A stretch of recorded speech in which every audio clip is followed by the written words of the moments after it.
Good evening, everybody, and welcome to Carving It Up Live right here on Twitter, as well as the Carving It Up YouTube channel and the Grid Network YouTube channel. As always, I am Bryson Carver. Again, today's show, and I probably talked about this on social media beforehand, is not live. So as I always say, when I do a show pre-recorded, if there's anything crazy that's happened within the last 6 hours, I'm recording this at about noon Eastern. If there's anything that's happened in the last 6 hours of the world of sports, I'm aware of it. Just not the time you're listening to me or watching me. We have got as packed of a Friday show as you could possibly imagine. Certainly on the eve of the college football season, at least a week from it, and 2 weeks away, less than 2 weeks away now officially from the NFL season. Gonna get into my man Kenny Pickett. How good did he look in the preseason? My goodness. Gonna get into him later in the show. Also going to talk about Dak Prescott and Greg Olsen. Props to Greg Olsen of Fox Sports, the number one analyst for the network, called this past Super Bowl. He's talking about how let's not put all the playoff losses on Dak Prescott. And he's 100% right. I'll get into him later, him talking about Dak later in today's show. Also, NFC North strengths and weaknesses. As you guys know, I've been going division by division, strengths and weaknesses for all four teams. So today, it's Vikings, Lions, Packers, Bears. Going to get into the weaknesses and the strengths of all four. And most importantly, about a little less than a half hour from now, Preston Moore. He works for KFDA News Channel 10 in Amarillo, Texas. He's a big Cowboys fan. He covers the team. Big Spurs fan. Definitely going to get into Wemby with him, as well as a plethora of other NFL and NBA topics. Very excited to have him on the show today. He'll be stopping by in a little less than a half hour. But first, I will tell you this about the NBA.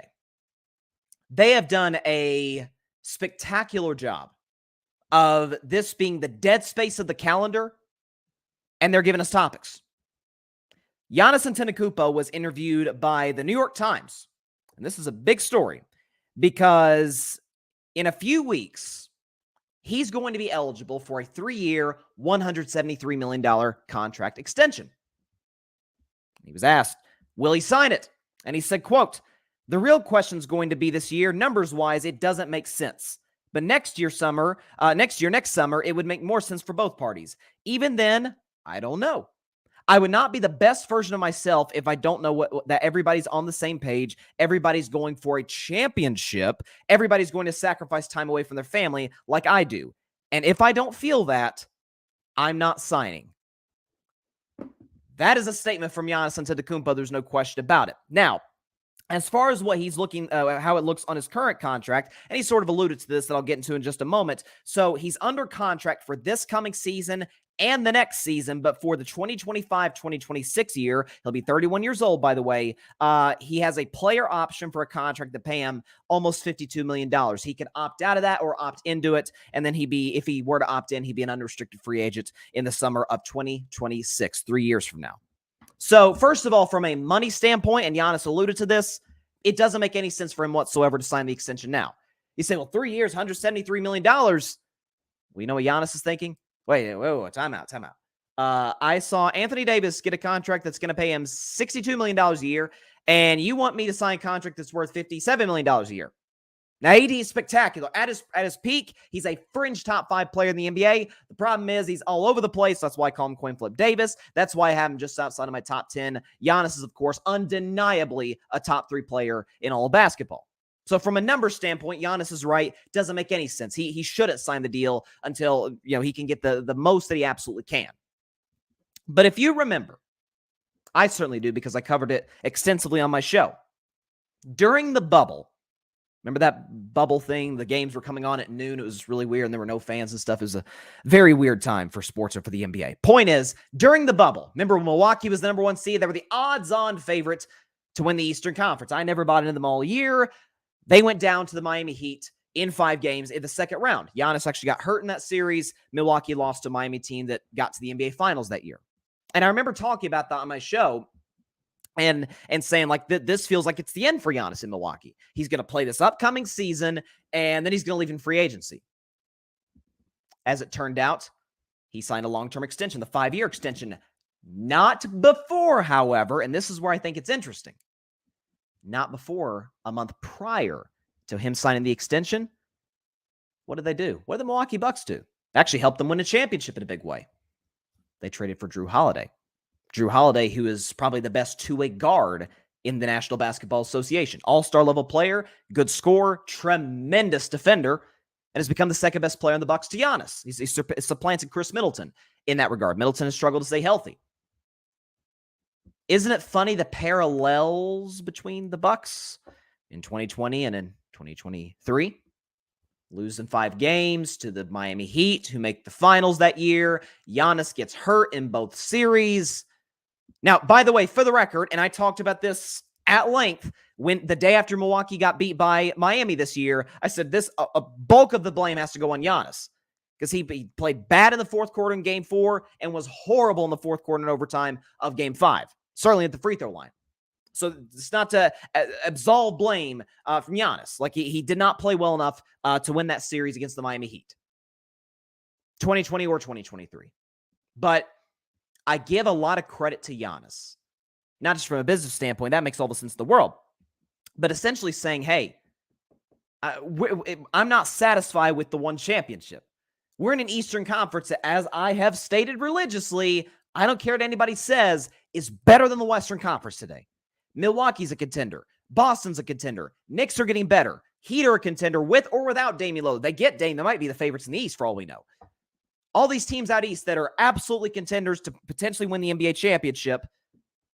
And Giannis is looking at like, okay, we're going backwards. We won the championship 2 years ago. Lost in the second round, but Chris Middleton went down. The series went 7. Giannis played amazing against Boston. Just Boston had more horses than Milwaukee did. But then this year, we have the best record in the NBA, just like we did in 2020. And just like we did in 2020, we lose to the Miami Heat in 5 games, despite being the more talented basketball team. Now, they brought in, I think, Adrian Griffin, if I'm not mistaken, is the new head coach's name. Brought a new head coach to replace Coach Bud. We'll see how that works out when it's all said and done. But Giannis is looking at this from the perspective of, I've got options. Milwaukee's great. We've heard Giannis loves Milwaukee. Why do you think he was so emotional when the Bucks won the championship? It was 8th year in the league, and he was like Milwaukee's adopted son. He's this kid from Greece, and the city just embraces him, and he wanted to win a championship so bad for him. He said it wouldn't feel right to win a title for another franchise. Well, mission accomplished. He has, and he did. But what's beyond this? Is the ceiling for Milwaukee sort of like the ceiling with Kareem when they had Kareem about 50 years ago? When Kareem was like, I don't know if I can win multiple titles here. Got one with Oscar, but I don't know if I can win multiple. Maybe Giannis is thinking the same thing. The Knicks have the cap space.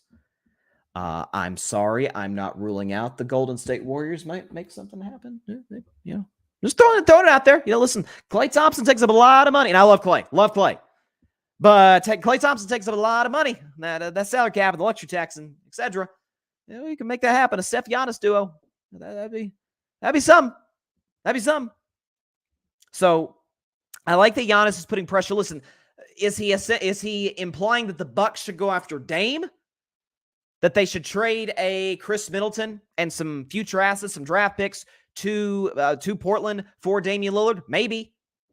A Dame Giannis duo is absolutely no doubt the favorite to win the Eastern Conference. Matter of fact, it might take Miami completely out of the mix because they're hinging all of their hopes on getting Dame because they've lost a lot of their depth from this past season. So I don't know.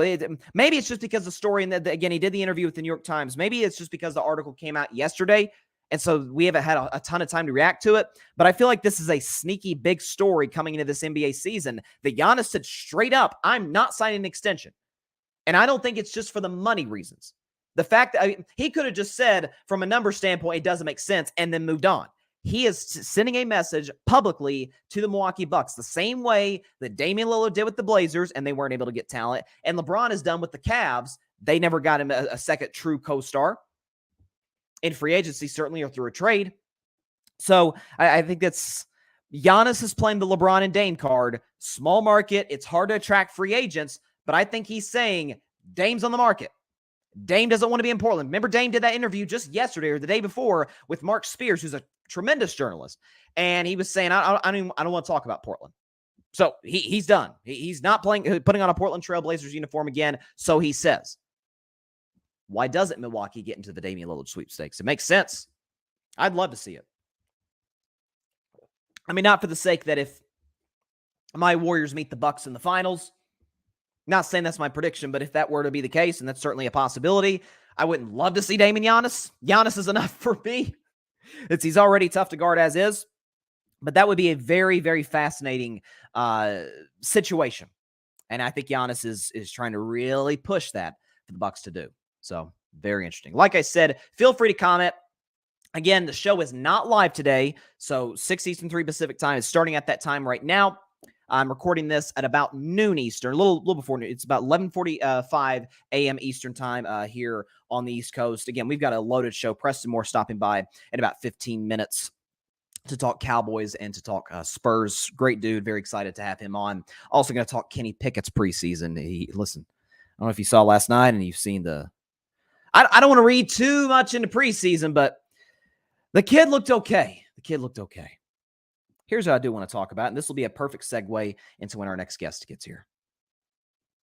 Dak Prescott, Rain Dakota Prescott. Matter of fact, let me swap the Steelers hat for my Dak hat because I gotta show support to my guy. As I said when I made the announcement that I was going to root for the Pittsburgh Steelers for the rest of my life, I said that doesn't mean I'm ditching Dak. That doesn't mean my role in supporting Dak is going to change. So you got the bobblehead back here, yeah.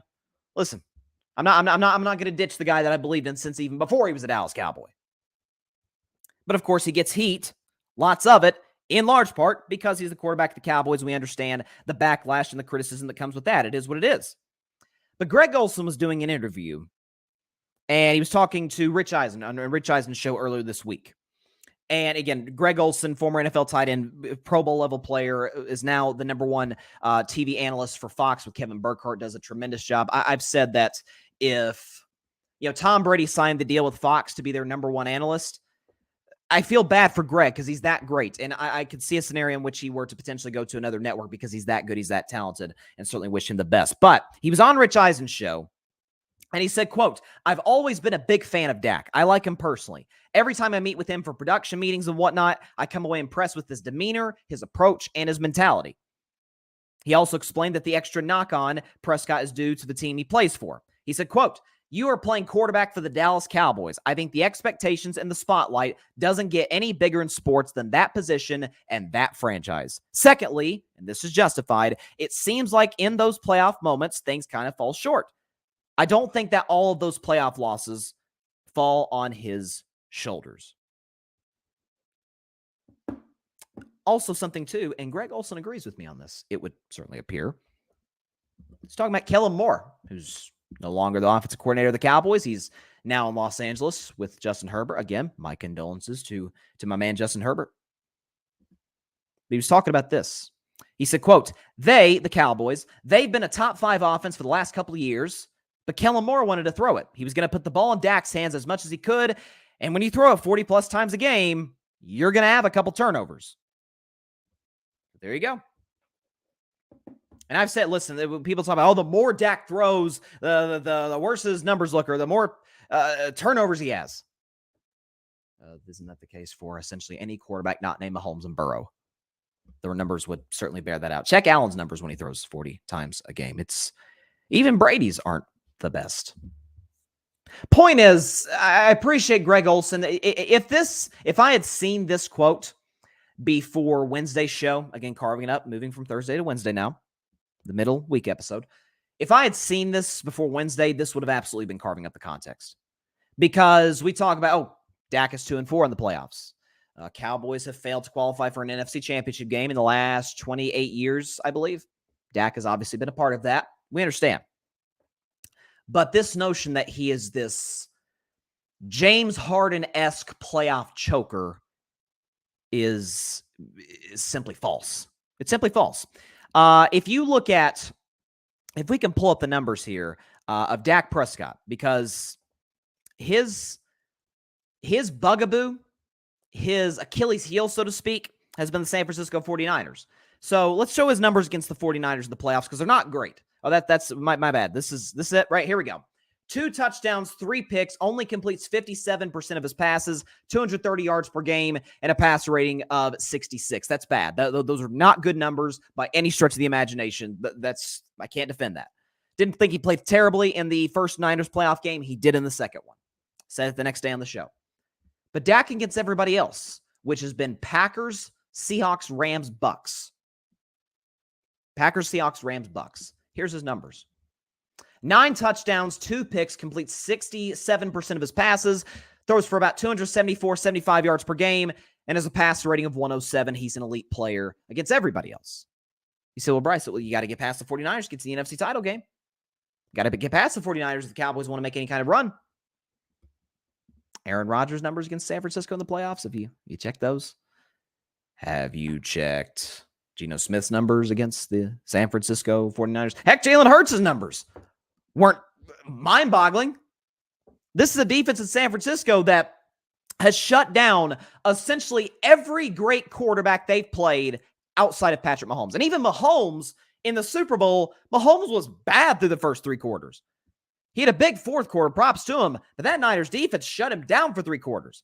This is the defense Dak is going against with, at least last year, aside from CeeDee Lamb, subpar weapons. Michael Gallup was still coming off a knee injury. T.Y. Hilton, God bless him, but he was old and kind of beat up. You had other guys like Noah Brown, who was a liability, had hands like he had I wonder if his gloves had soap on him at times. Dalton Schultz is a good tight end. He's not Jason Witten, certainly what Jason Witten was when Dak came into the league, and Zeke was washed. And the offensive line was bottom of the league in pass block win rate.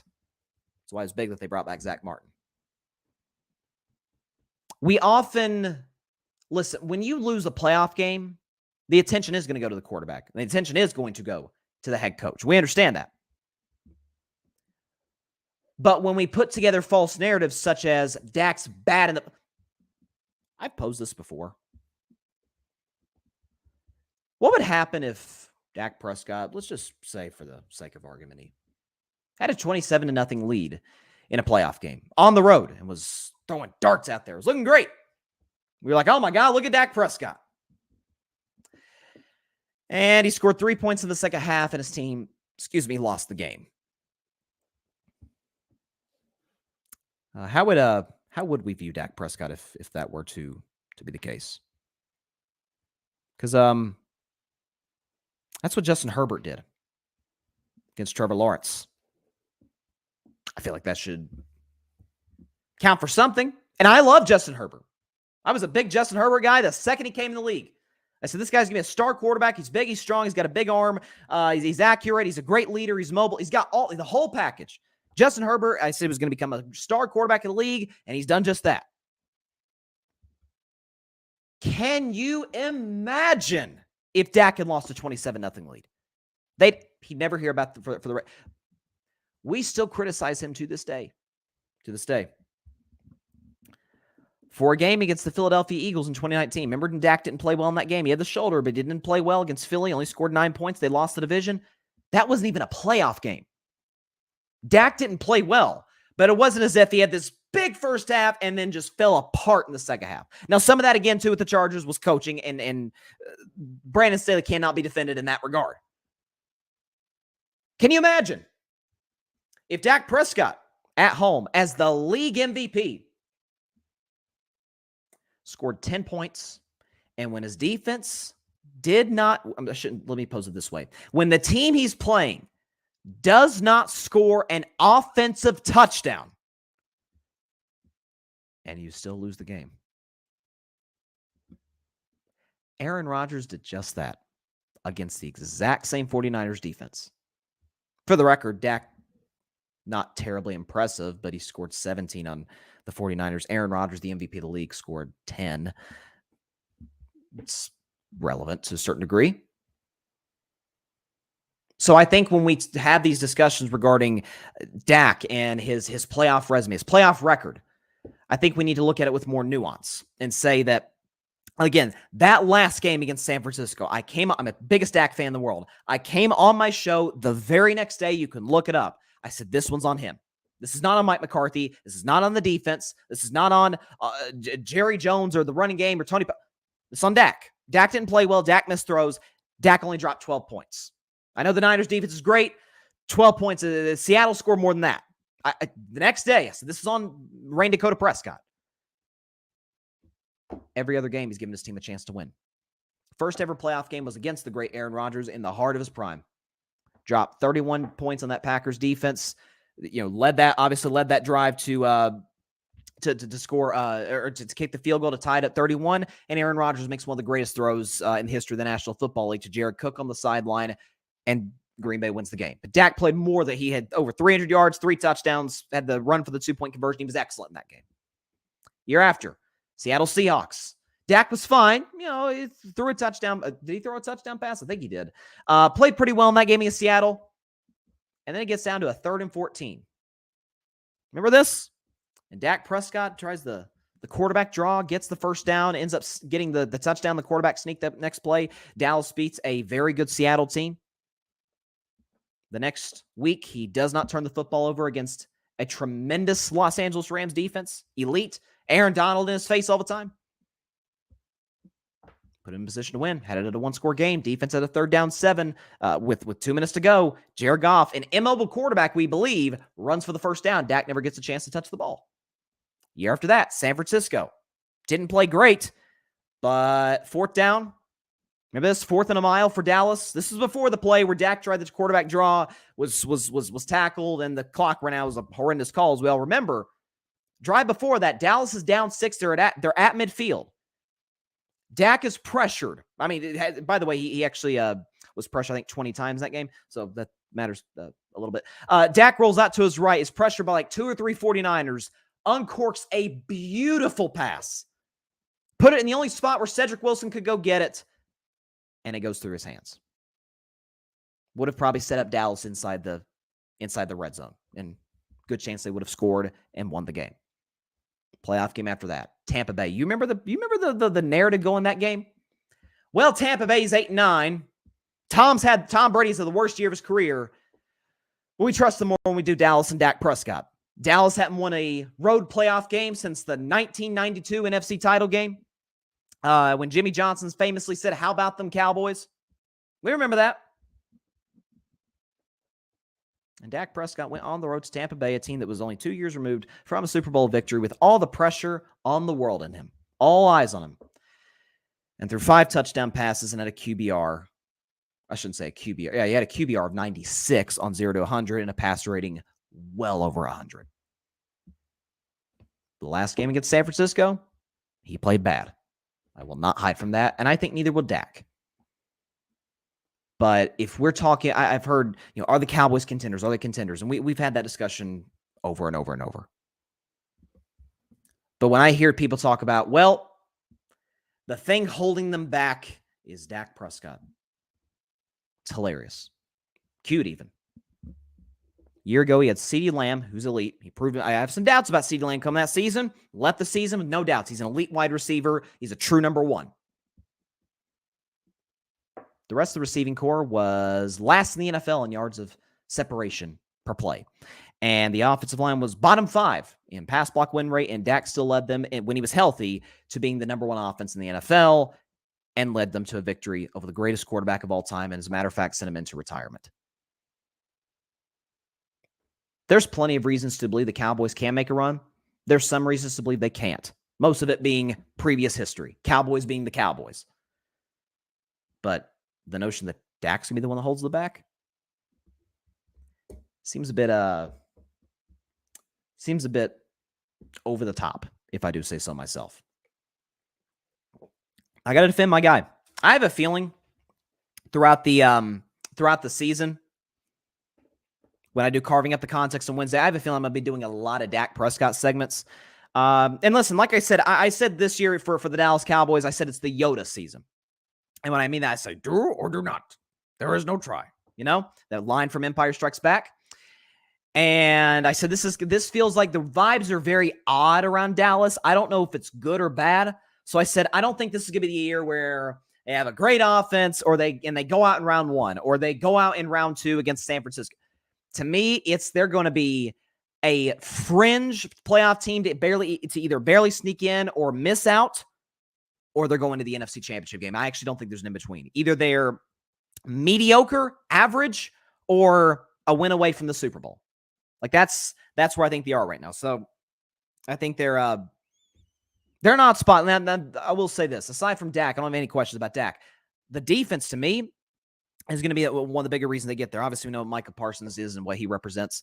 I think he's a top 3 defensive player in the National Football League. I haven't checked Vegas to see what the Defensive Player of the Year odds are. But you got Trayvon Diggs. You got Stephon Gilmore they just added in the offseason. Again, Dallas is now Mozzie Smith. Remember, we did that draft show on the Grid Network, which was a blast, by the way, and had a bunch of Cowboys fans there. You had Ryan Flowers. You had Barry Grant Jr. You had Mike Guido. I think that was the Cowboys fans we had there. And the Cowboys need a tight end. They draft Mozzie Smith, and it's the reaction didn't go over so well. And thus far, he has struggled quite a bit in the preseason. So he remains to be seen. He hasn't even played a real game in the NFL yet, so you got to give him the benefit of the doubt. But they kind of needed a tight end. I think Michael Mayer, the kid who reminded a lot of us of Jason Witten, I think he's played at Notre Dame. He's available. I think the Raiders ended up taking him. So I also said Dallas should have taken Jalen Hyatt, and I feel like that's a decision, win or lose, they're going to regret right off the bat in week 1 against the Giants. What was scares, I really hope for Dallas' sake they put Stephon Gilmore and Jalen Hyatt. I really do, because he's one of the better cover corners that we've seen in the past decade and a half. I should say decade. That's because Champ Bailey was playing 15 years. Champ Bailey was a monster. But if you put Trayvon Diggs on Jalen Hyatt, guys, last year, how every time Trayvon Diggs got beaten a double move, and I like Trayvon, and I thought he improved significantly last year, but I would sing Kenny Rogers, the gambler. Like I'd sing him another line more and more because he gamble on a double move. I feel like Jalen's going to get him on one of those. I feel like he is. He looks great, by the way, in the preseason. Great for the Giants. Like I said, I talked about this on Monday that I feel like I had a bad outlook on the Giants all offseason, saying, they're going to take a step back. Giving Daniel Jones the big contract was a mistake, which I think giving $40 million is nutso. But you draft Jalen Hyatt, you trade for Darren Waller, you bring back Saquon Barkley. Offensive line's good. Defense is young and getting better. Like, I'm kind of leaning toward the Giants being in the playoffs this year, once again. Also putting together my AFC and NFC predictions. AFC is so tough to predict. I kind of know who's going to be in the NFC. I really do. I've got like 6 of the teams down that I feel like is going to get in, and that last 7 spot, I won't spoil who it is, but there's a couple of playoff teams and then one team that didn't make the playoffs, and I'm like, okay, are they going to get in? And then the AFC, it's chaos. Like, I know Kansas City's getting in. Knock on wood, Mahomes stays healthy. They're a lock. They're getting into the playoffs. Cincinnati, assuming Burrow comes back and they tread water without him, they'll get in. I love Jacksonville. That's a terrible division. I think Jacksonville could get the 1 seed in large part because of that. I think they get in. Aside from that, it's a free. I'm not sure the Buffalo Bills are going to make the playoffs. They had a horrible finish to last season. They looked bad thus far. Again, I don't want to overact preseason, but they were playing the Pittsburgh starters. And again, some of this might be that Pittsburgh is the second best defense in football, or the best defense if you compare them to San Francisco. But I don't see an avenue in which the Buffalo Bills got better this year. I don't. Yeah, the Stephon Diggs drama. You lose your defensive coordinator, Leslie Frazier. You have a Josh Allen who, it's a big year for him to kind of prove that he can get back to being the Josh Allen that he was with Brian Dable. I know a lot of folks are talking about Jonathan Taylor to Indianapolis. He is in Indianapolis. To Buffalo. Okay, it helped, but that's not, like I said, when I was doing AFC East strengths and weaknesses and I started with Buffalo, I said their biggest weakness is that Josh Allen oftentimes has to be Superman. In some part because the offensive line isn't great, just lost a starter, and the wide receiving core, aside from Diggs, among playoff teams, I don't know if we give it enough attention because Josh Allen's so great, but it's been better. It's been better. I don't know. Now, I do like Kincaid that they drafted. Preston Moore should be stopping by in a few minutes. Just sent me a DM, said he'd be ready to go pretty soon. So while we wait for him, if we have time, depending on whether he comes on the next few minutes or not, I can go ahead and get into the Kenny Pickett segment. Again, if he hops on early on, then we'll cut right to him because certainly don't want to waste the time of our guests. But Kenny Pickett, so played last night against the Atlanta Falcons. Mike Tomlin's one of those coaches. He's kind of old school in this regard. Andy Reid is, even to a certain degree. We think of Andy Reid as this, even at his age, very innovative, very creative, very willing to change with the times. It's often been my criticism of Belichick is that he hasn't. But Mike Tomlin's a guy, he plays guys in the preseason. I mean, I'm watching that game last night and TJ Watt's in. I'm like, God, get TJ Watt out of there. I don't want to see him in the preseason. It's the best defensive player in football. Get him out of there. I don't want to see TJ Watt in the preseason. I want us to screw up our season before we even play a real game. But the Steelers finished the preseason 3-0. Unlike Ravens fans, that doesn't matter to me. And I watched Kenny Pickett. And I watch all 3 preseason games. Against Tampa, against Buffalo, and against Atlanta. I'm like, man, this kid looks good. He looks, I had my stat prediction for him this year. He might exceed it. Let's check Kenny Pickett's preseason numbers. Again, it is just preseason, but it's something. 2 touchdowns, no picks, completes 86% of his passes, 13 yards per attempt. And you see it right there, a perfect passer rating, 158.3. Now, are his regular season numbers going to replicate that? No, they're not. He's not completing 86% of your passes.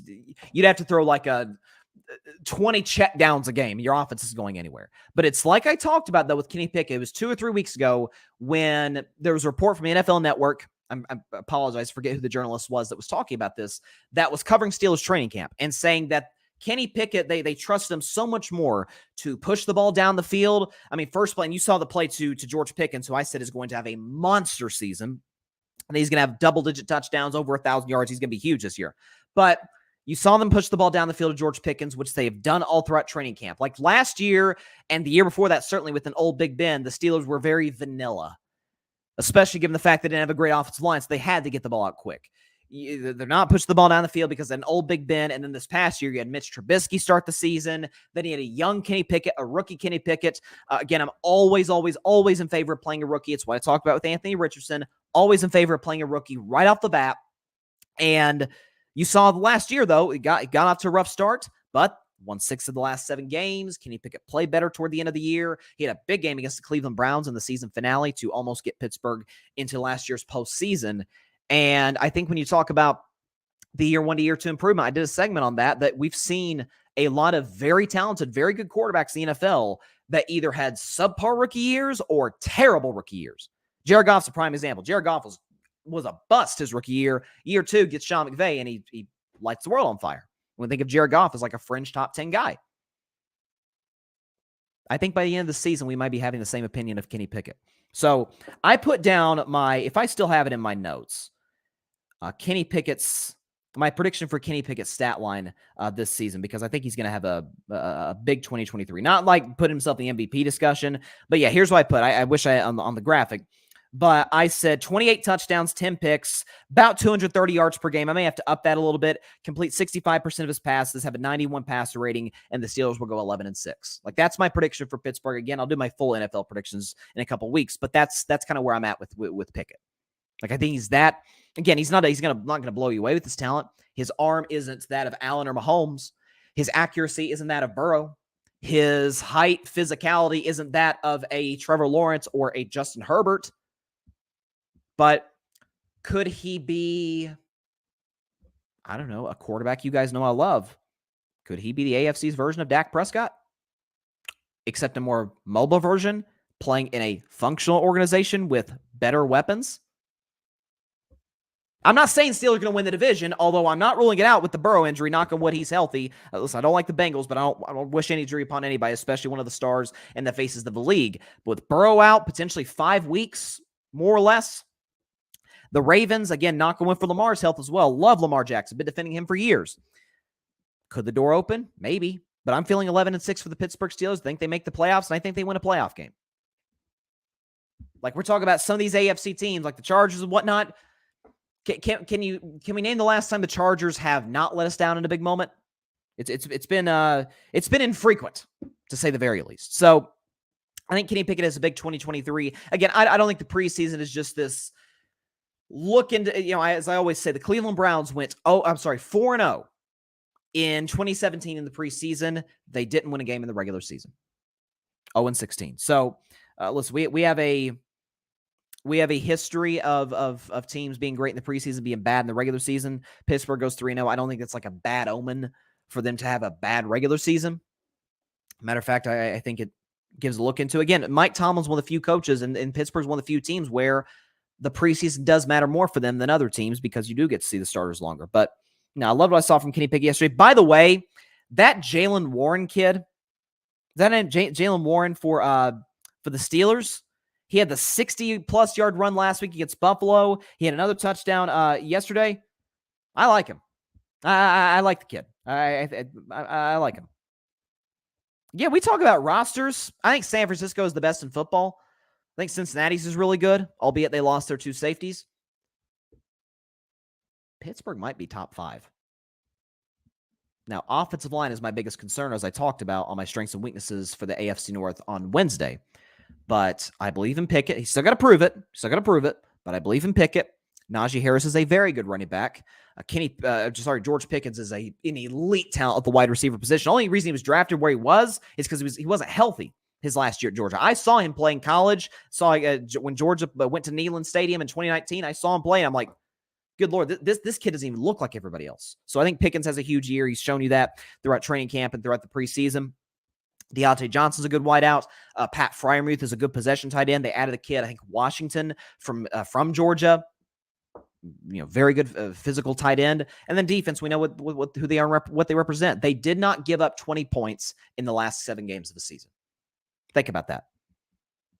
Did not give up 20 points in the last 7 games of the NFL season. So the defense, due to their ability to take the ball away, ability to get to the quarterback, they by themselves, they will keep you in games. That's the Mike Tomlin way. He's one of the better defensive coaches of our time. We know he's never had a losing record since he became the Steelers head coach in, I think, 2008, I think it was. It was 07 or 08 when he took over. Has never had a losing season, and through 15-plus years of being an NFL head coach, that's unprecedented. It's never happened in the history of the league. Andy Reid's had losing seasons. Belichick's had plenty of losing seasons. Landry had losing seasons. Lombardi. I don't know if Madden did. I remember talking about John Madden a couple years ago when he passed, and I think he won 75% of his games as a coach. Because he didn't coach that long, because we remember Madden more for A, the video game, and B, for being a great broadcaster, we often forget how good of a head coach he was. That's his. Go check John Madden's winning percentage. It's really good. And we think of the Raiders too today as this just laughing stock of a franchise. Well, they weren't in the 70s. Not with John Madden. By the way, preseason games tonight. We've got Lions-Panthers. Again, I wish so you guys know I love Detroit, and I'm going to talk about, again, Detroit and the other teams, the AFC North strengths and weaknesses.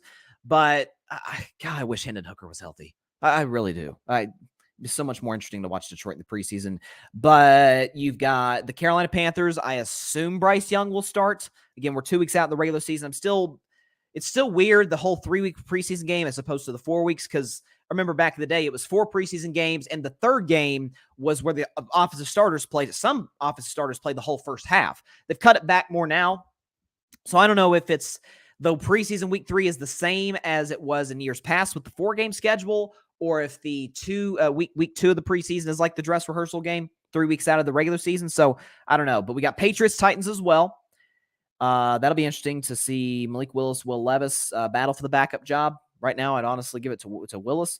And then Chargers, Niners, I don't think it's that interesting unless you want to see Trey Lance. And obviously, I think the Niners will want to show him off, see what other teams want, or see what other teams might want for Trey Lance. But yeah, it's a solid preseason schedule at the end. So we've got Bills, Bears. That'll be fun. Cardinals, Vikings. By the way, condolences to my man Joshua Dobbs. Space Dobbs played at the University of Tennessee. He got traded to NFL hell in Arizona and is now, I assume, Colt McCoy's backup for a team that I think is undeniably the worst in football. So I hate that for my guy. I love Josh Dobbs. Browns, Chiefs, Seahawks, Packers. We got Jets, Giants. That's a big one because Aaron Rodgers is going to play, according to reports. So that'll be fun to watch. Bengals, Commanders, Ravens, Bucks. What else we got? We got Dolphins, Jags, Raiders, Cowboys, Rams, Broncos. I'm curious if Russell plays. And then on Sunday, to round out the preseason, we got Texans, Saints, CCJ Stroud in one last preseason start, we assume, before the regular season kicks off in 13 days. Lions, Chiefs can't come soon enough, folks. Chiefs, by the way, again, favored by 6.5. I would probably bet them to cover that spread, but we'll see. But like I said, Also, too, so obviously college football kicks off next week. I actually saw ESPN's doing College Game Day tomorrow, which is a blast. Pat McAfee's on there now, of course. And Florida-Utah plays on Thursday. Cannot wait to watch that. And then you've got, obviously, the games on Saturday. My ball's taking on Virginia. I got to say, I'm actually kind of looking forward to this. Next Friday, we will be debuting a brand new segment regarding the Tennessee Volunteers on a weekly basis, or at least the games they play. I don't know if I'll do a Vol segment on Fridays on their bye week, but certainly the games they're playing, certainly like the big SEC games, your Floridas and your South Carolinas, your Alabamas, late in the season, a huge game against Georgia at Neyland Stadium. Be doing some Tennessee segments. Stay tuned. I'm not going to give away too much about it yet, but stay tuned. Very excited to do that on the show because, hey, go Big Orange to the day I die. Just got a helmet right here. Got this helmet from Dick's Sporting Goods. So I'm trying to find space on the shelf to put it. Need to make that happen. But there you go. Like I said, still hopefully we can get Preston more on pretty soon. Covers the Cowboys. So hopefully we can get him on the show as soon as possible. And then we can get into all things Cowboys and San Antonio Spurs because I'm very excited to hear what he thinks about those teams. So, let's see, do we have anything else going on in the world of sports? Let us see here. Okay, Packers, again, this is 6 hours ago at the time you're watching this, but the Packers have named Sean Clifford the backup quarterback to Jordan Love. Preseason numbers are solid. They're fine. 84 passer rating, 345 yards, 33 of 45 passing. So completes over 67% of his passes. 1 touchdown, 2 picks. 73% completion percentage, 7.6 yards per attempt. So Packers have their backup, and there you go. Also, too, I hated when I saw this when they were asking Caleb Williams, have you decided if you're coming out for the 2024 draft? And he said, well, I haven't made a decision yet. It's like, oh my God, why are we even props to Caleb for answering the question better than I probably would have. Like, first of all, I'm focused on USC's season. And secondly, why the heck does this concern you? Why does it concern you? Of course, I'm going to be the number one pick. I'm going to be the number one pick in the draft. I'm the most hyped first-round prospect since probably 3 years ago with Trevor Lawrence. I didn't love that question. But we'll see. I think USC is a college football playoff team. I've maintained my college football playoff top 4 before, and this is like sort of the last season where the Power 5 matters in college football with some of the conference realignment. But I've got Georgia getting in, Michigan getting in, yes, Tennessee getting in, and USC is the 4 team. That's who I got. Right now, I'm leaning Michigan as my national champion. I'll have a final pick by next week. 3 straight. I feel like I should pick Georgia. I like the new quarterback that they put in there, but man, 3 straight national championship. I mean, even Bama wasn't able to pull that off. Remember Bama won in 2011 and 12? We're thinking they're going to win it in 2013. And then Chris Davis happened in the Kick 6 Iron Bowl, which was the greatest ending to a college football game I've ever seen in my life. Sorry, second best ending. That's the best ending in most people's eyes. In my eyes, it's the Chase McGrath field goal to beat Alabama. It's hard to beat, but yeah, we'll see. That's how I got in the playoff, though. Also, Colorado is going to take on TCU. Prime's coaching debut. TCU is a 21-point favorite, so we'll see how that plays out. But there you go. That's the college football schedule. Okay. So looks like if our next guest is ready to go, give me a thumbs up down there if you're ready to rock and roll and do this segment. Joining the show now is the sports reporter for KFDA News Channel 10 in Amarillo, Texas, and is the host also of the Zolly Pod, available on all podcasting platforms. Would you please give a warm welcome to Carving It Up Live?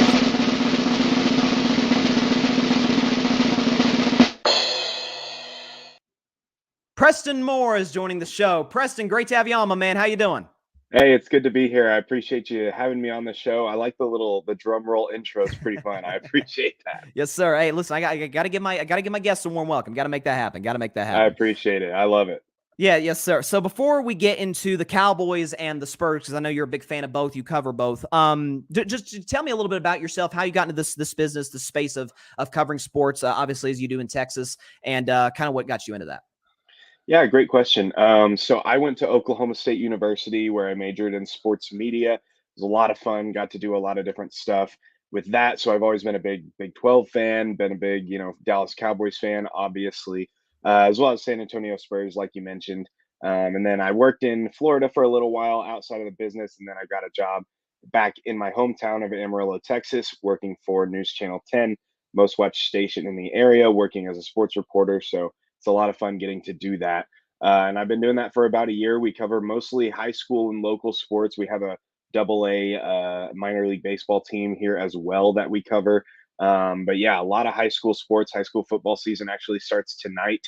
So very big time right now to be in the panhandle of Texas because high school football is huge in Texas, as I'm sure you know. It's not just huge; it might as well be a religion in Texas. Yeah, It's yeah, huge in that state, no question about it. But let's go and get into the Dallas Cowboys. I see you got your Dallas hat on. I do. So yes, yeah. So listen, we have big expectations every year for the Dallas Cowboys. That goes without saying. But as I've talked about for the Mm. past week or so, there's odd vibes surrounding the Cowboys this year. I don't know if it's good or bad, but it's kind of again, I've called it the Yoda season, do or do not. Like are they going to break through or is it going to be the same old Cowboys? Simply put, is this Super Bowl or bust for the Dallas Cowboys in 2023? I think it is, and I think that that's what the front office thinks, to be completely honest. I think that, finally cutting the cord on Zeke was a huge decision to make. And then I also think that when it comes to letting Mike McCarthy call the plays and doing things like that, that's a huge deal. I mean, there's so many shifts, especially on the offensive side of the ball. You can look at the defense and you can say, I think that they have it covered. I think that they've been in charge of things. Dan Quinn has obviously been a really phenomenal piece for them, and Micah Parsons, Trayvon Diggs, Leighton Vander Esch. They have that core set pretty well. They've done well. But on the offensive side of the ball, it's almost certain that this is a do or die season. They're saying they're putting a lot of the offense in Dak's hands. They brought in Brandon Cooks to, effectively help the receiving core quite a lot, hopefully. And I do think it's do or die. I think that it's a time for Mike McCarthy to say, all right, put your money where your mouth is. You want to play call? Here you go. You can call the plays, you can run the team, and then if Dak likes it, if you want to center your offense around Dak, that's great.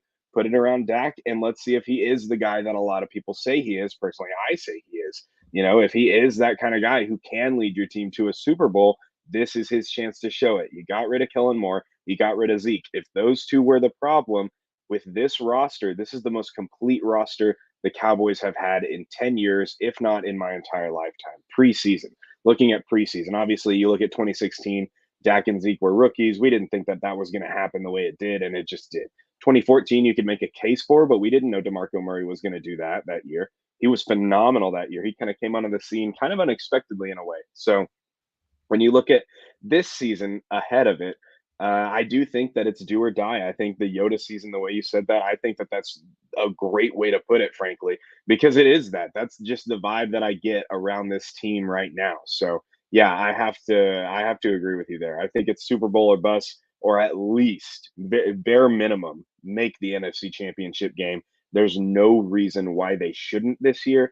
They have a top three, if not a top one roster in the NFC right now. So there's no reason for them not to. They have a proven coach who has won a Super Bowl before. They have firepower in almost every personnel group on the field, offense and defense. There's no reason that they shouldn't make the NFC Championship game or the Super Bowl. That's a great point you make. And I think, for Dallas, there's been a lot of discussion in the national media about how, hey, would this be a successful season if they make the NFC title game? I don't know if I'd call it successful. It'd certainly be a huge step in the right direction, just given the historical precedent of it, given that they haven't done it in almost 3 decades. I think, too, you consider the roster, and I guess I think the defense is going to be top 5 in the NFL. I think the defense, which was already good, got better. Mm-hmm.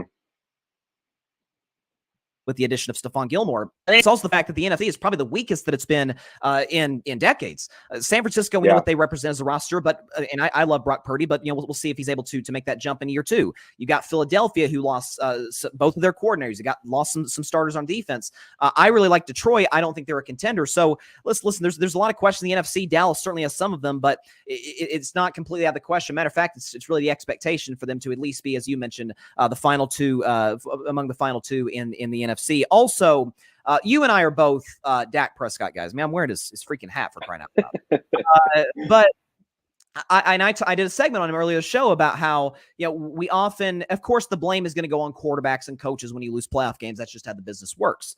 Right. But it's, aside from this past game against San Francisco, the notion that he's this like James Harden-esque playoff choker is just it's overblown.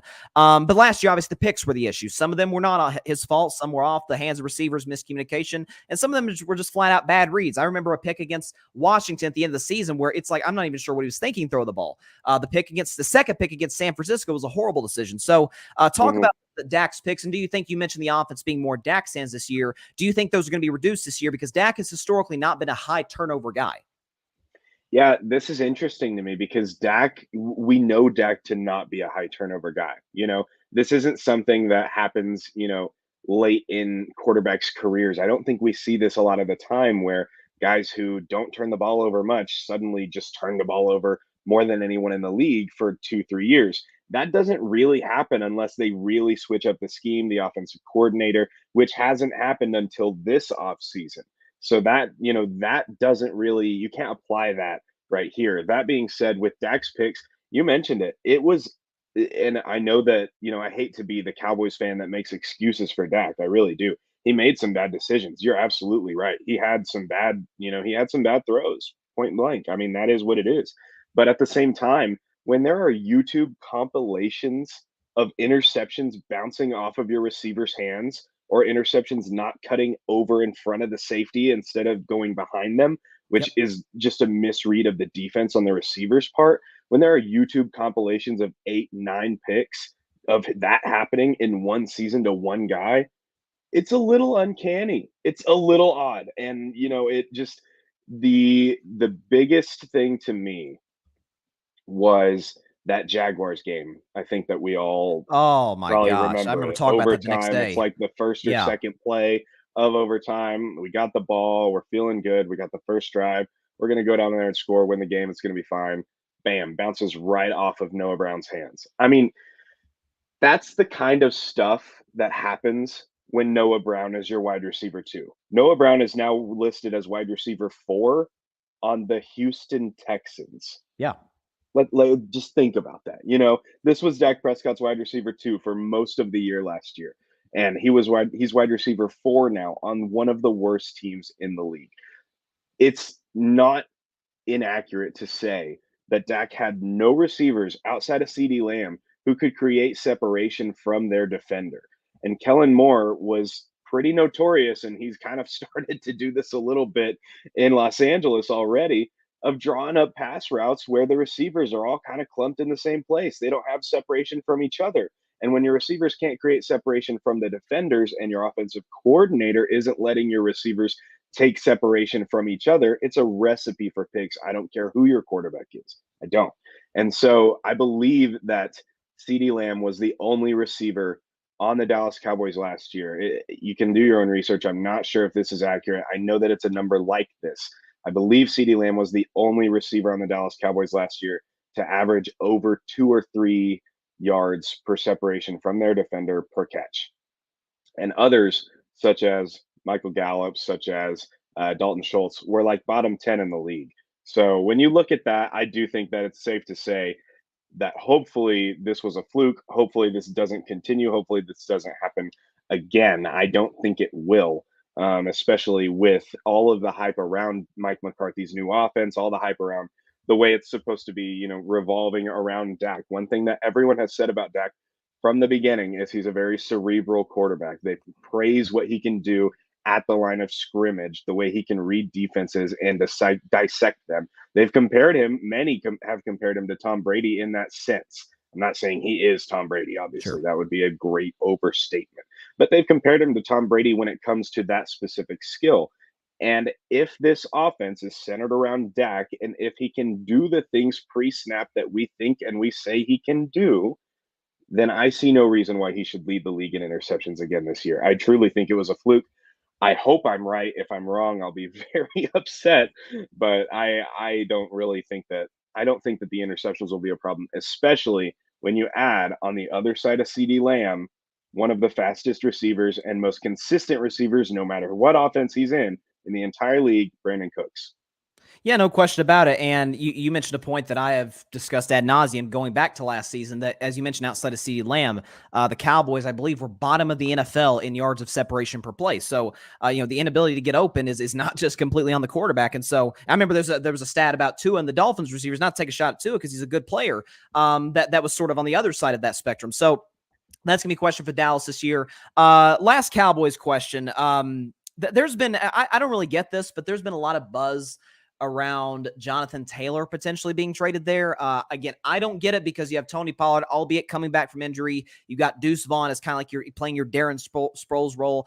They've got some other nice running backs there, and they've always been able to run the football pretty effectively with with this offensive line. Do you think there's an avenue which they do make a deal for Jonathan Taylor? No. I Okay. mean, the short answer, no. I don't really see that.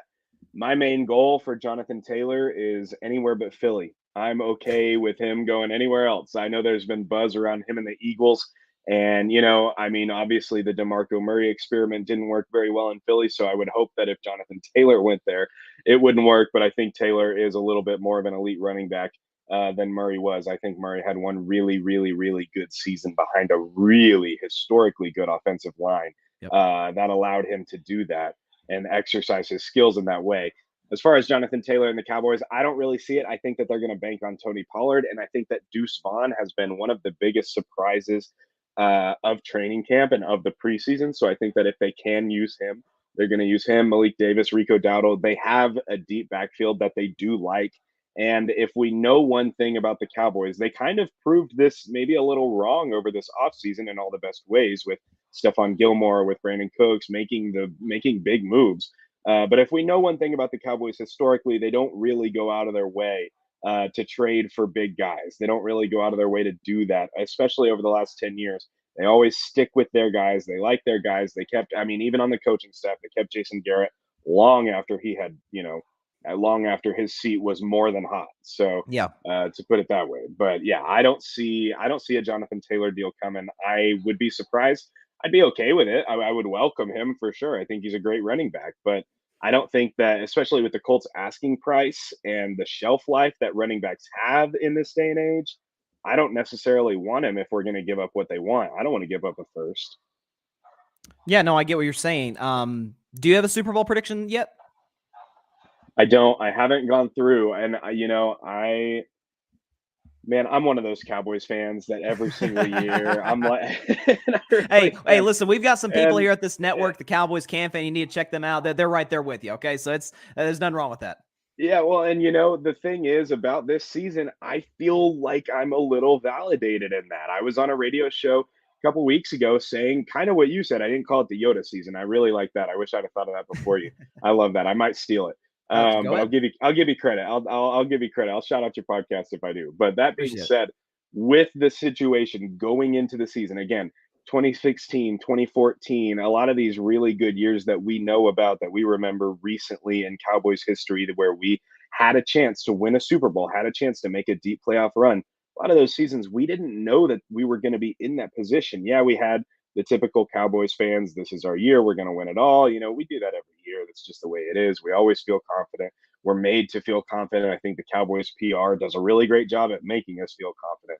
I think they're some of the best PR in the world at that. I think Yeah. Jerry is a phenomenal business owner, and it shows. That being said, when it comes to this season, I truly believe that the Cowboys will make the Super Bowl, and I hate to be that Cowboys fan again, but this is the most legitimate case that you can make for the Cowboys. You mentioned the weakness of the NFC; it's wide open. The Eagles lost what, 7 starters, 8 starters, Yeah. and both their coordinators. I don't think they're coming back the way that they were. I think people are really high on the Eagles, and I don't see it. I'm obviously a little anti-Eagles biased, but losing both your coordinators and more than 5 starters from a Super Bowl team is a big deal. It's a big deal regardless of how you slice it. Sure. So I do think that the NFC is pretty wide open. I don't think the 49ers have the answer at quarterback, and the Cowboys seem to have, by a sizable margin, if you ask me, the best roster preseason in the entire NFC. Wow. So I don't see why I shouldn't predict them to go to the Super Bowl. Yeah, I'm a Cowboys fan. Yeah, I'm a little biased, but I don't see why I shouldn't predict it. And then on the AFC side, man, I'm a huge Patrick Mahomes fan. I'm from the Panhandle of Texas. I've been watching him since his Texas Tech days. And, I would love nothing more than to see a Cowboys Chiefs Super Bowl personally. Wow. I don't know if the Cowboys could win that. I certainly Sure. hope that they could. But yeah, I think that that would be my Super Bowl prediction right now without, going in depth and looking at the schedule quite yet. But I do think Cowboys Chiefs is where I'm going to have to lean right now. Okay. Well, listen, we know the Super Bowl, that this goes without saying, gets a massive number. Can you imagine a Cowboys Chiefs Super Bowl? That probably be the highest rated game in the history of the NFL. It Seriously. might break cable television. Like I Yeah, don't it know all could. the And I'm streaming and just the yeah. guy. I'm just the guy they pay to go on camera. I don't know all the engineering that goes behind it, behind running a cable television show, all that stuff. I know I have friends who do that for us locally, obviously coworkers. But that being said, I don't necessarily think that. I think that they would have to make some preparations if it were a Cowboys Chiefs Super Bowl. That would be a huge deal, and I'm Oh my gosh. certain Roger Goodell would be overjoyed. Absolutely. No question about it. Now, shifting to the NBA again, you're a big San Antonio Spurs fan, and they have been the topic of conversation at length. Certainly more than we've seen for a lottery team in a while, given the fact that they drafted Victor Wembanyama with the #1 overall pick. Your expectations, I don't know if the Spurs have enough talent to be a playoff team, probably not even a play-in team this year, but what's your expectations for Wemby this season? My expectation for Wemby this season, it really depends on what they do concerning his minutes, his playing Mm, time. I think that is going to be a huge factor. I think Wemby has the potential to average 15, 10, and 2.5 blocks. Like, I think he has the potential to be an all-star rookie season, depending on how many minutes they give him and how often they play him. Obviously, load management is a huge part of the game now. I hate it, but it is something that the Spurs kind of pioneered I was as going to Tim say they Duncan, created Tony it. Parker. Yeah, no, I know. I don't like it. I don't like the way that it is, but I think with older players, I understand it, and that's why I was kind of, I never really was anti-load management whenever it was Tim Duncan, Tony Parker, Manu. Those guys were getting old, and obviously they wanted to keep them around as long as they could. But whenever Kawhi Leonard starts doing it, and he's in what should be the prime of his career, that's when I start looking at it. I'm like, okay, what are we doing here? What are we really doing here? We got to play regular season games. You can't just suit up for the playoffs and hope it works, because obviously that hasn't worked in LA for them. Going back to Victor Wembanyama, expectations for him, I think he has, like I said, the potential to average 15 and 10, 2.5 blocks. That said, will he? I don't know. It depends on how often they play him, how long they play him. I do think they're going to play him a good bit of time. I do think that he's going to get a good bit of playing time. I think they want to get that, that experience for him. But that being said, we'll have to see where it goes. I think that second summer league game he played in was a very big deal. I think that that was kind of really important for him. I know that the plan from the jump was to have 2 games for him and then let him rest for a little bit. He'd been playing up until the draft over in at Metz 92 in France. So, for him to come in, it's a big deal. And I'm not sure what it's going to look like, but I do think that he's going to play enough to average a double double, I hope. And I do think that he has the potential to be the first rookie all star since Blake Griffin. I certainly hope so. Wow.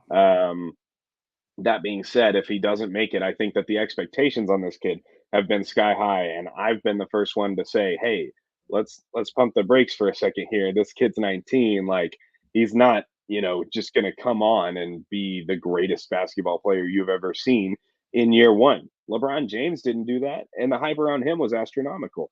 Yeah, I think Victor Wembanyama has the potential to be one of the greatest to ever play the game. I do believe that.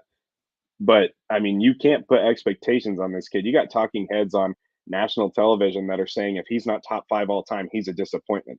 What are you I talking about? disagree with that. Yeah. That's insane. Yeah, I That's completely disagree insane. with that. Anyone who's saying something like that about a 19-year-old kid needs to get off TV. I'm sorry. Like, I just think that that is the most insane thing. I think it's immoral, frankly, to do Oh, to a wow. 19-year-old kid. I don't think it's right. I don't, it's not fair to put expectations like that on a kid like this. Obviously he has sky high potential. I think his floor is a solid starter in the NBA for 10 years. Hmm. Injuries, if he doesn't get hurt, I think that's his floor. I don't think it's even, I think that would be his bust, basically, is if he turned into a perennial NBA starter that never made an All Star game. I think that that is the worst he will be, barring any career ending injuries. But yeah, I think as far as the Spurs go, I think that they, again, have potential to be in that ninth, 10th spot in the play in. I think it would be cool. I don't know if they make it. I could see it happening. And then if that happens, obviously, there is a route for the 10 seed to sneak into the playoffs through that way. I don't think they would make it past the first round if they managed to make it there. But that being said, yeah, I don't know. It all really hinges on the minutes that they give him. But yeah, I'm very excited for basketball to be back in San Antonio. Exciting Sure. basketball. I think a lot of Spurs fans like myself are certainly very excited for that. And the thing about the Spurs, and I talked about this leading into the draft, that was just I think it was is kind of like a I don't believe in basketball gods, but there's certain things that happen that make you question things that, when the Spurs have been the premier organization when it comes to scouting international players. That I mean, Tony Parker and Ginobili and other players, etc.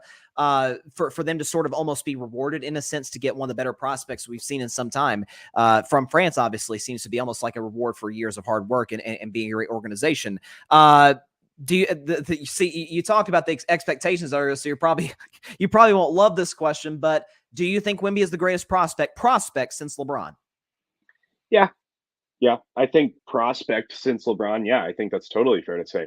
I think what he displays on the court in terms of his skill, in terms of his ball handling, being able to shoot the way he can, being able to do things that no one else has done on a basketball court. You talk about the floaters he pulls up from the 3-point line and just drills it. You talk about just the way he can block someone from the 3-point line when he's standing at the elbow.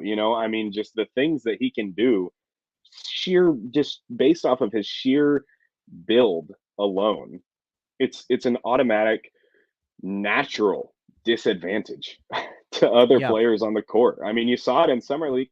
The 3-point shots he was blocking, that was the most impressive thing to me about his summer league games. They weren't necessarily his dunks. They wasn't necessarily he had some great passes that I'm really excited about. I certainly hope his passing game can develop into more of a Jokic type passer. Not that good, obviously, but I Sure. mean, it would be great. That would be awesome, actually. Now that I think about it. But that being said, I do think that that's something that excites me. But what excited me the most was seeing the way he was able to block 3-point shots when he was feet away. I mean, he was His he length was is he incredible. yeah, yeah. I mean, the shooters have enough reason, have very valid reason to think that they have enough space to get a shot up because against any other player, they do, but they don't against Victor Wembanyama. And that's something that I think is going to just really upset the league. I think that that's really going to come on and just the things that he can do that other players, bar maybe Holmgren, maybe Giannis, maybe on some of these plays, on some of these highlights, just these little things that he can do that no one else can. I mean, that's really going to be a big deal that defenses, offenses, and defenses are going to have to adjust. They're going to have to adjust to him on both sides of the ball because I do think that he has the potential to change the game. I think that he is the best prospect since LeBron. He might be a better prospect than LeBron. I was Wow. a young kid around then. I wasn't really a big, I was what I don't even remember 4 or 5 years old back then. So I couldn't tell you how great of a prospect LeBron was. I know he was extremely highly touted out of high school, obviously. Um, but that being said, I do think that he might be a better prospect than LeBron was. We'll just see how it all pans out. I don't know if he'll have the career LeBron has. I'm a big LeBron fan as well. Yeah. But yeah, I don't know. I think that he is the best prospect since LeBron, and I think that he has I'm certain he has the potential to have a career as good as LeBron's, if not better. Wow. It's almost better than Potential, LeBron's. the potential. Sure, I'm sure. not saying it's Yeah, going to yeah, happen. yeah. I'm not saying it's going to happen. Personally, as a Spurs fan, obviously, I really hope it does. But I think he has the potential to have that kind of a career. Absolutely. And like you mentioned, going to San Antonio is a big deal. The basketball gods definitely rewarded us. I personally thought it was too good to be true. On draft lottery night, Yeah. I was on a cruise. I was a couple drinks in, and I started crying whenever we got the lottery. Like I you won the cried for like championship. I cried for like 10 minutes because I'd been so high on Victor Wembanyama. I was so excited just for him to get to the league. I was going to be a fan of his no matter where he went. I wanted to see this kid play. I was really excited. And I was just saying, as long as the Spurs get like a top 6 pick, top 4 ideally would be great. I'm not too worried. This is a pretty decent draft class. I'd love, a Scoot Henderson type guy, Yeah, I do Amen too. Thompson. I like this draft class. So I had come to terms with the fact that the Spurs had like a 12% chance of actually getting the number 1 pick. I'd come to terms with the fact that it probably was not going to happen. So then when it did, I was I was shocked. So we'll see what happens. But I'm personally very excited. You sound like me when the Warriors won the championship last year. I was just bawling my eyes out, man. It was awesome. It was awesome. Last question before we get out of here. I'm sort of putting you on the spot with this one, but it has been sort of the topic in the NBA. So neither you or I saw Magic Johnson play, certainly in his prime. But it's become a discussion, and some of it has revolved around like what is a point guard, because Magic didn't always play point guard. Steph has only played point guard. I'm just going to ask you point blank, who's the greatest point guard ever? Is it Magic Johnson or is it Steph Curry? I think it's Steph Curry. Wow. I think Okay. it's Steph Curry. It's something that I had been saying. Obviously, I would say that I'm probably a little biased, being that I was born in 1999 and have only been around for Steph Curry. Since I've been born, Curry's definitely been one of, if not the best point guard of my time, being as a basketball fan. And he's changed the way the game is played. I remember when a guy like Trey Young came onto the scene.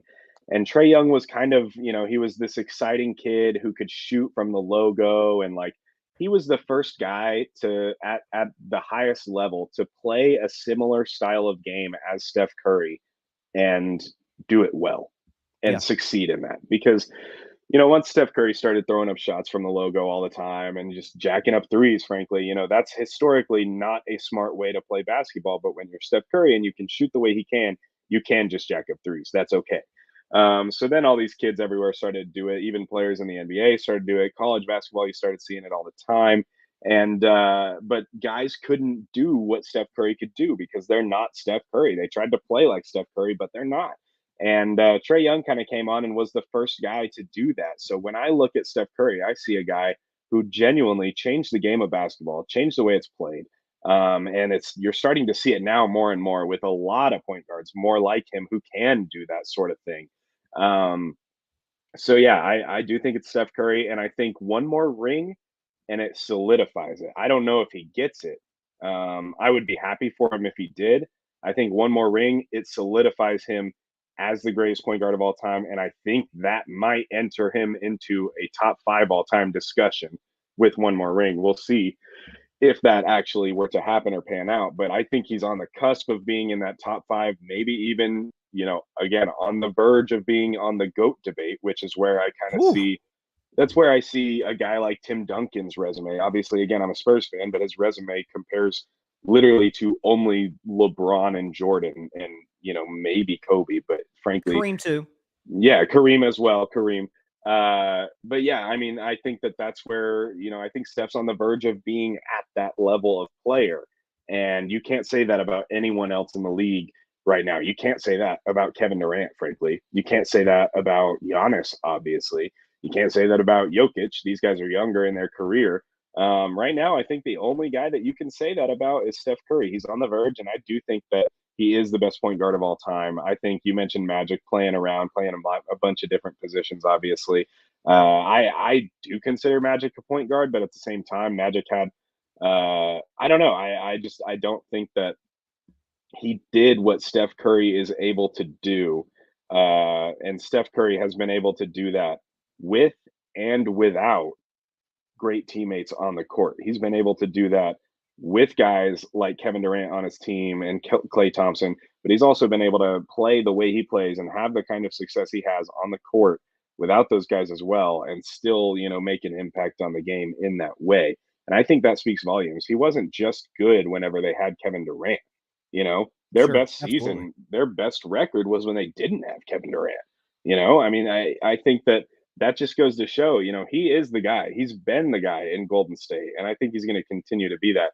And yeah, I would put him as the best point guard of all time. See, see, like I said, I'm a Warriors fan. I have Magic by a slim margin over Steph. Obviously, he's got him in championships. He's got him in MVPs.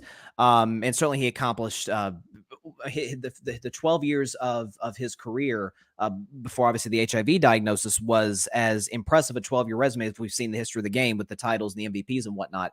The thing that separates Steph from Magic, and why I agree with you, a title, which would tie Magic in championships, would supplant Magic as the greatest point guard ever. And I do agree with you as well, would put Steph into the top 5 all time, is the fact that, and I talked about this on my show the other day, that Steph's greatest skill, his greatest attribute, which is obviously shooting the basketball, is the only skill and attribute in the history of the NBA where he's so great at it, we don't even have discussion about, who's second place or who's, Right. in that discussion. No play. I mean, Will might be the greatest rebounder, but Russell is in his ballpark. So we have that discussion with a lot of different things in the NBA and frankly in sports. So I think a title, and he surpasses the great Irvin Magic Johnson. Before we get out of here, again, I talked about it right when you came on. You got the Zolly Pod, which goes away from sports a little bit, goes into another avenue of yours. Talk about that. Yeah, so one thing that I've always been interested in is movies and film, and that's kind of where I made a lot of my friends on Twitter through that space. Obviously, more so in the last year and a half, I've been much more sports centric, just with my job and with everything. But sports has always been my number one passion, my number one love since I was a kid. But I've been really into film, and so a friend of mine and I started a podcast called Zolly Pod. We like to just talk about movies and also bring people on who work on movies. We had Simon First on. He's a behind the scenes camera operator. He makes all the behind the scenes documentaries that you've seen for Oppenheimer, Dune Part 2, Nope, just Zack Snyder's Justice League, Being the Ricardos, a bunch of really cool movies he's done. And we were trying to have all kinds of guests on from all kinds of movies, things like that. We've had short filmmakers on.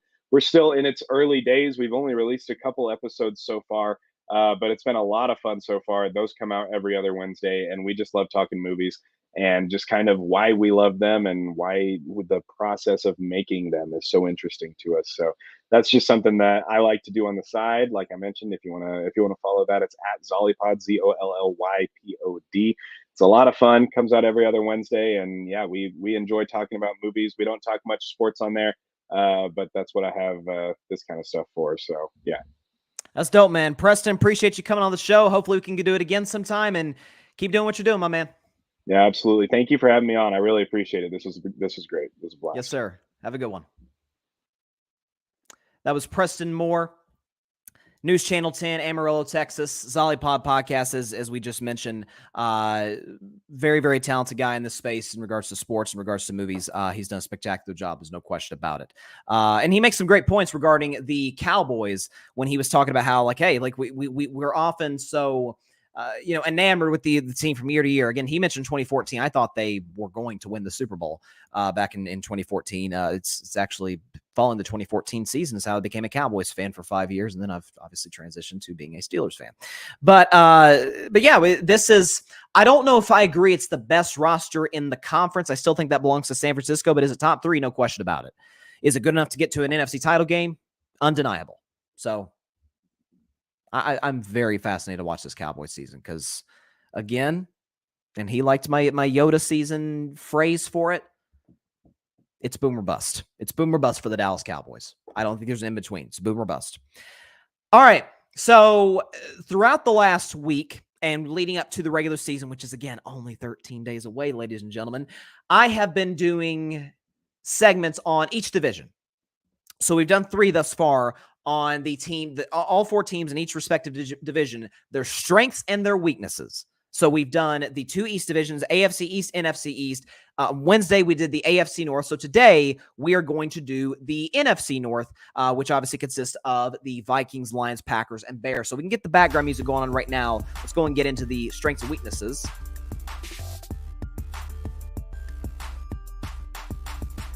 All right, let's start with the Minnesota Vikings. Their biggest strength is the fact that Cousins and Jefferson are a top 5 quarterback receiver tandem at their peak. It's as tough as again, I think Justin Jefferson to me is undeniably the best receiver in football. With Tyreek Hill is in that discussion. Devontae Adams still is in that discussion as well as plenty of other guys who can make a case. Jamar Chase.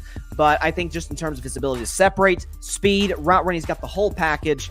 He's got the gritty as well, as we all know and love. He's obviously done an incredible job. As the number 1 receiver for the Vikings. And Kirk Cousins, listen, we bag on him about how he can't win on Monday Night Football and he can't win the playoffs. Both are completely legitimate criticisms that I have been toward the front of the line in doing so. But he's a fringe top 10 guy, and he produces every year in the regular season. And listen, Minnesota's defense was horrendous last year, but they had plenty of offensive playmakers this past year with Thielen, Cook, and T.J. Hockenson, and a solid offensive line. But if Cousins and Jefferson are on, man, that is tough to stop in the NFC North. Their biggest weakness, however, is a big question mark for me going into this season. If we can pull it up, the secondary was absolutely atrocious a year ago, and they really didn't get better. They drafted a couple of DBs early in the draft, so we'll see how they pan out. But again, draft picks are always question marks. Even the number 1 pick, Bryce Young, number 1 pick of the draft. We don't know if he's going to be great. We think he could. So draft picks are automatic, question marks. They didn't really go out in free agency. Listen, Harrison Smith is still a good player at this stage of his career. This is a Vikings defense that was bottom of the league, toward the bottom of the league at the very least, in terms of pass defense. Even against Daniel Jones. Daniel Jones, and see, I was praising Daniel Jones earlier this week.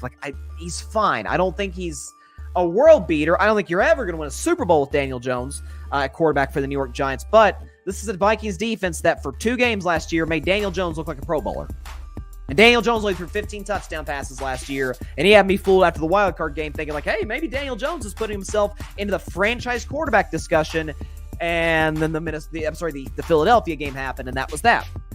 But it's a Vikings defense that has kept them has put them in a position where they've had to win a lot of shootouts. And so the Vikings offense is obviously their strength. The defense, I think, will be better, A, because it's hard to be worse than they were last year, and B, they added Brian Flores, and we understand the defensive mind that he is and has been for a very long time, going back to New England and in Miami, and now he's with the Minnesota Vikings. Very, very excited for him. But the secondary is a pretty big question mark and a weakness in my belief for the Minnesota Vikings. Moving on to the team that is going to play in the NFC title game. Don't know if they're going to play the Dallas Cowboys, the San Francisco 49ers, or the Philadelphia Eagles. The Detroit Lions are going there. What's their biggest strength? The offensive line will always give Goff time to deliver to his playmakers. We don't give enough love to offensive lines as is. We talk about O-lines like the 49ers or the Eagles. Both are great O-lines. But again, Penei Sewell leads the line. He's one of the best tackles in the National Football League. Their guards are great. Center's great. So Goff, who's a very much a pocket quarterback, very much a 1980s, 90s style quarterback, good arm, accurate, not very mobile, more mobile than like a Mac Jones who can't move at all in and outside the pocket. But Jared Goff's good in that regard.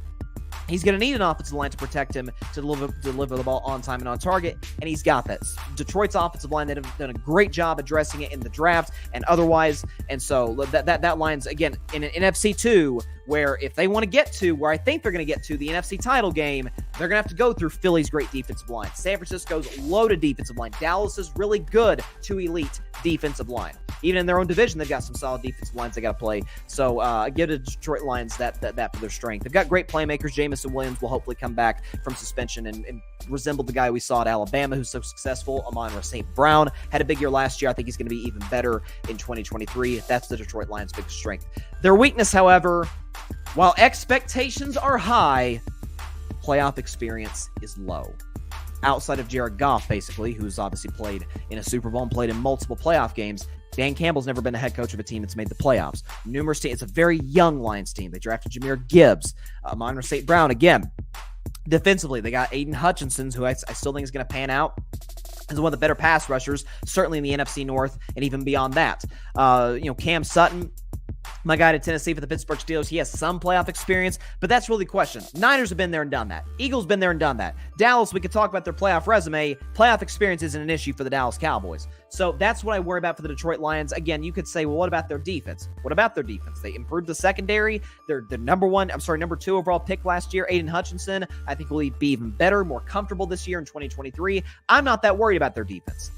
It's experience, and that's a very real thing when you go into the playoffs, so that's the biggest weakness for the Detroit Lions. Moving on to the Green Bay Packers, my sister's favorite team. What's their strength? The offensive line and running game will make life easier on their young quarterback. Again, offensive line, I saw a stat that Jordan Love in the preseason, he's got extensive time in the preseason, has not faced a pressure.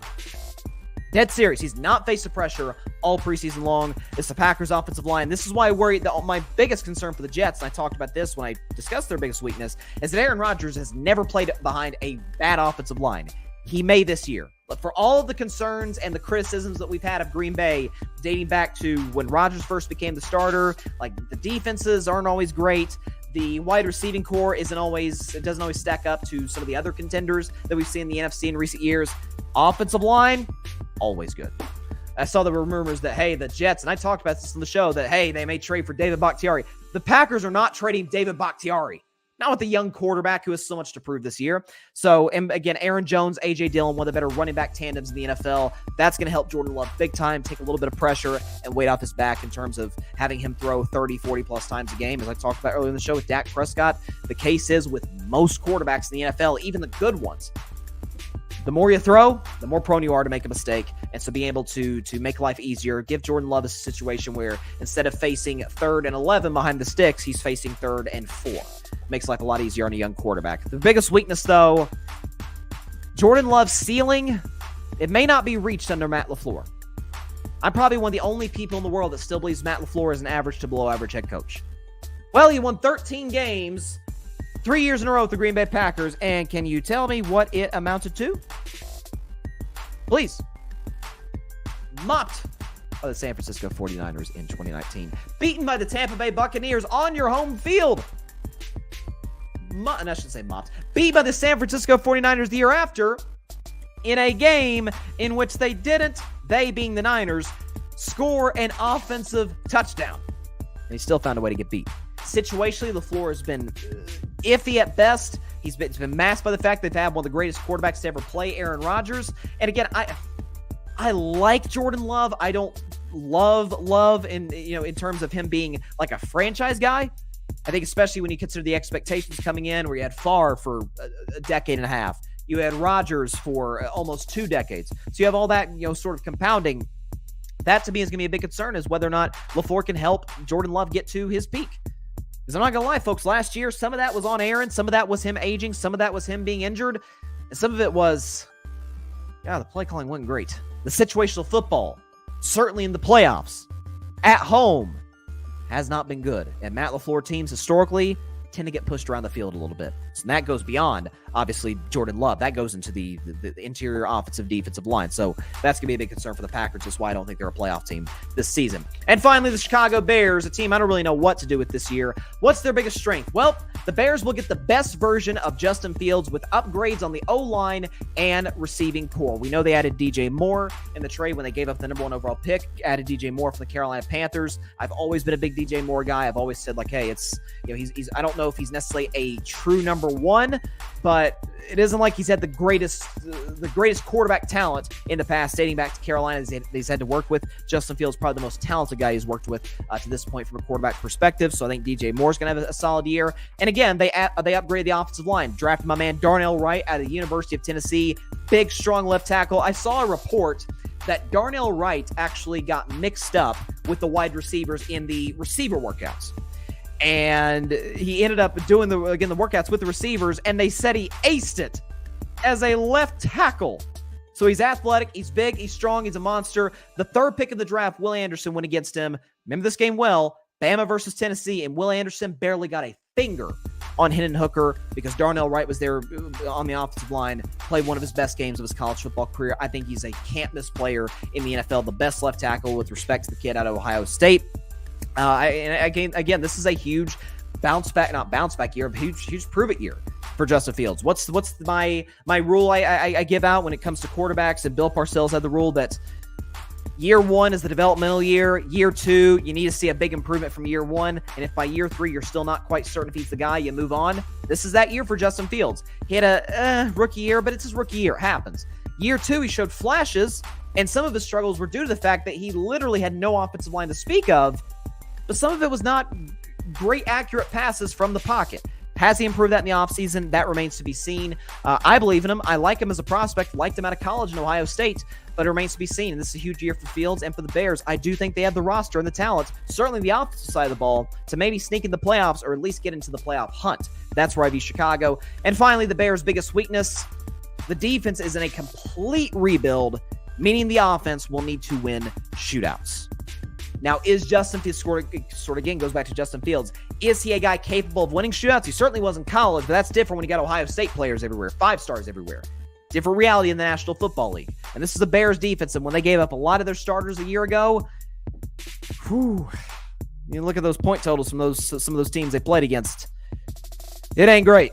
It ain't great. The secondary struggle, the defensive line could not get a hand on quarterbacks on the other side of the line of scrimmage. So this is a concern I have for the Bears. If they don't make the playoffs, I think this is going to be the biggest reason why, is that their defense just didn't give them enough chances to win games. They're like the opposite of the Pittsburgh Steelers and the New York Jets in that regard. So that's the biggest weakness in my view for the Chicago Bears. So recap before we get out of here. Biggest strengths and weaknesses for teams in the NFC North, starting with the Minnesota Vikings. Their strength, Cousins and Jefferson are a top 5 quarterback receiver tandem at their peak. The Vikings' weakness, secondary was absolutely atrocious a year ago, and they really didn't get better. To the Detroit Lions, offensive line will always give Goff time to deliver to his playmakers. Their weakness, while expectations are high, playoff experience is low. To the Packers, their biggest strength, offensive line and running game will make life easier on their young quarterback. Their biggest weakness is that Jordan Love's ceiling may not be reached under Matt LaFleur. The Bears' biggest strength, finally, Bears will get the best version of Fields with upgrades on the O-line and receiving core. Chicago's biggest weakness, on the other hand, is that the defense is in a complete rebuild, meaning the offense will need to win shootouts. That's where we're at. NFC North's a weird division. I saw ESPN did a rankings. We did a list ranking all 8 divisions, like best to weakest. By the way, how they didn't have the AFC North first is beyond me. All 4 teams are good enough to make the playoffs. All 4. The only division that could say that. NFC East could, but I don't think Washington's a playoff caliber team, albeit I don't think they'll suck, which I think is a bad thing because they won't get a good quarterback in the draft. Point being, the North's a weird division where, again, I'm buying into the Lions this year.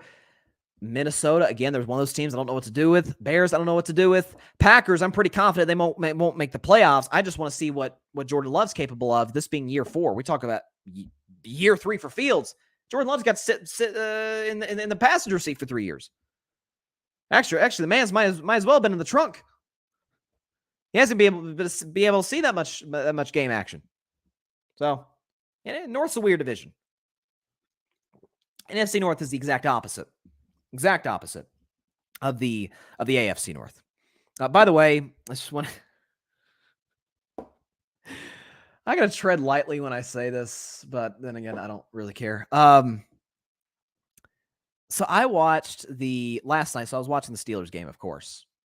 By the way, yesterday I got to see the Red Sox win 17-1 over the defending champs the day after they got a huge road win in Houston.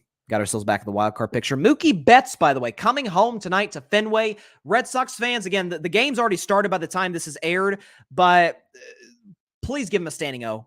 Give Mookie some love. That's my guy. I still haven't forgiven Chaim Bloom for trading Mookie Betts. Still haven't. We got a good return, but dang, that's Mookie Betts. That's an MVP. Give Mookie a standing ovation, though, Fenway. Come on. Hope we win the series over the Dodgers, but give Mookie a standing O. But I gotta, whatever.